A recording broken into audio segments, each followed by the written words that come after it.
उसे अपने माथे से लगा लेना। मेरे बच्चे, इस बात का ध्यान रखना कि जिस कार्य को तुम करते हो, अपने हाथों से करते हो, जिसके अंदर तुम्हारी माता की शक्ति वास करती है। इसलिए प्रातःकाल जब तुम माथे से अपने हाथों को लगाओगे, प्रणाम करोगे, अपनी माता का हमेशा ध्यान रखना कि अपनी माता का ध्यान करते हुए प्रार्थना करना कि हे माता, मेरे हाथों से कोई भी गलत कार्य ना हो, मैं हमेशा अच्छे कार्य करूं, मुझे सद्बुद्धि देना। मेरी बुद्धि को ऐसा कर दो जिससे कि मैं जीवन में केवल अच्छे कार्य करूं, कभी किसी का हृदय ना दुखाऊं, बड़ों का हमेशा आदर करूं, ऐसी बोलूं कि सबको प्रिय लगे, सब मुझसे खुश रहे, किसी के दिल को दुख ना पहुंचाओ। क्योंकि मेरे बच्चे, तुम्हारी सोच जैसी होगी तुम वैसे ही बनते चले जाओगे। क्योंकि यह सत्य है कि जो जैसा कार्य करना चाहता है उसकी सोच पर निर्भर करता है। क्योंकि जो बड़ा बनना चाहता है वह बड़ा बनता है, और जो सोचता ही नहीं है वह वहीं के वहीं रह जाता है। क्योंकि ऐसा इसलिए होता है कि व्यक्ति जैसा सोचता है उसी प्रकार से ब्रह्मांड की शक्ति उसकी सहायता करने लग जाती है। ब्रह्मांड में उपस्थित सभी चीजें, सभी इंसान और ब्रह्मांड में मौजूद सभी तत्व उसे उसी ओर आकर्षित करने लगते हैं, और ब्रह्मांड की हर शक्ति उसकी सहायता वहां तक पहुंचने में करती है जहां तक उसकी सोच जाती है। मेरे बच्चे, तुम इस बात का आभास स्वयं से करो कि कोई भी हठी बच्चा छोटे में हठ करता है, उसी प्रकार से वह बड़ा होकर किसी बड़े कार्य के लिए हठ कर लेता है, और कई बार वह अपने घर वालों से भी विरोध करना प्रारंभ कर देता है। क्योंकि घर के सदस्यों को उसकी बात समझ में नहीं आ पाती और वह उस कार्य को करना चाहता है, अर्थात वह एक बहुत बड़े मुकाम पर पहुंचना चाहता है, लेकिन उसके घर के सदस्य उसका साथ नहीं देते। क्योंकि मेरे बच्चे, जिस इंसान को उसकी बात समझ में ही नहीं आएगी तो वह व्यक्ति उसका साथ कैसे देगा। क्योंकि किसी भी बड़े कार्य के बारे में जब भी कोई साधारण व्यक्ति सोचता है तो केवल सोचने वाले के अलावा बाकी किसी को उसकी बात ना तो समझ में आती है और ना ही यकीन होता है।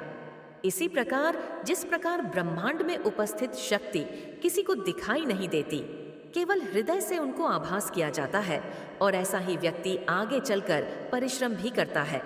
ये जान लगाकर मेहनत करने के पश्चात वह वहां तक अवश्य पहुंचता है।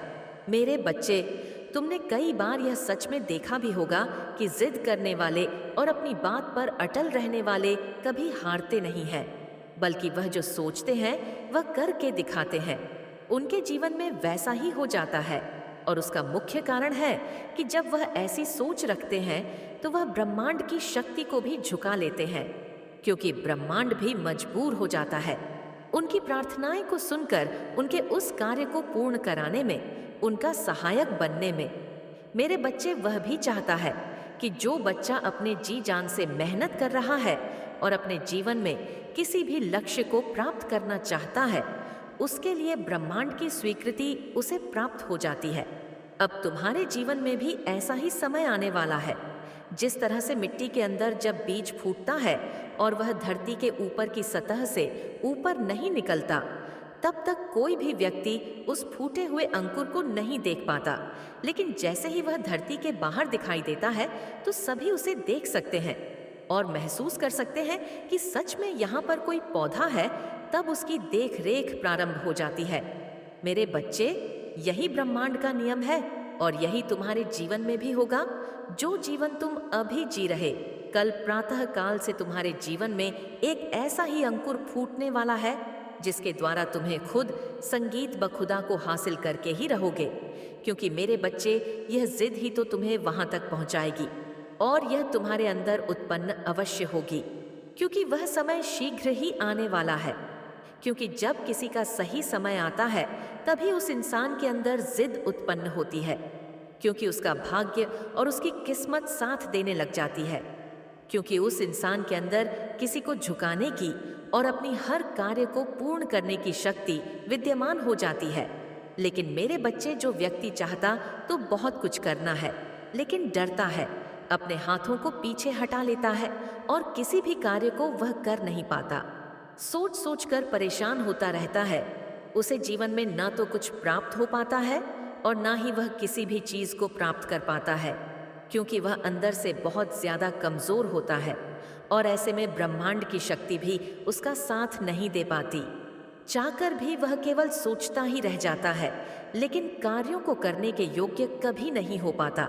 मेरे बच्चे, इसके साथ साथ कल सुबह से तुम्हारे अंदर खुशी की एक लहर अवश्य दौड़ेगी। तुम्हारा मन बिना किसी बात के प्रसन्न रहने लगेगा। तुम जितना ज्यादा सोचते हो और किसी कार्य को कर नहीं पाते, लेकिन अब तुम कार्यों को कर भी पाओगे और उन कार्यों को करने की शक्ति तुम्हें स्वयं प्रदान करेगा। क्योंकि किसी भी कार्य पर जब तक शक्ति प्राप्त ना हो, तब तक उस व्यक्ति के हाथों से किसी भी कार्य का शुभारंभ नहीं हो सकता। मेरे बच्चे, केवल सोचने से किसी कार्य को पूर्ण नहीं किया जा सकता। उसके लिए कार्यों को करना भी पड़ता है, और करने के लिए तुम्हें प्रकृति में और ब्रह्मांड में उपस्थित शक्ति को महसूस करना होता है। केवल वह शक्ति तब महसूस होती है जब तुम हृदय से उस शक्ति को महसूस करना चाहते हो। तुम शक्ति को इस प्रकार से पेड़ पौधों में, पत्थर में देखते हो, जैसे कि तुम ईश्वर की शक्ति को मूर्ति में देखते हो। तो साक्षात मूर्ति में ऐसा आभास होता है कि सच में माता की मूर्ति में माता है। मेरे बच्चे, इसी प्रकार से यदि ब्रह्मांड के पत्ते पत्ते में, पत्थर में ब्रह्मांड की उस शक्ति को हृदय से महसूस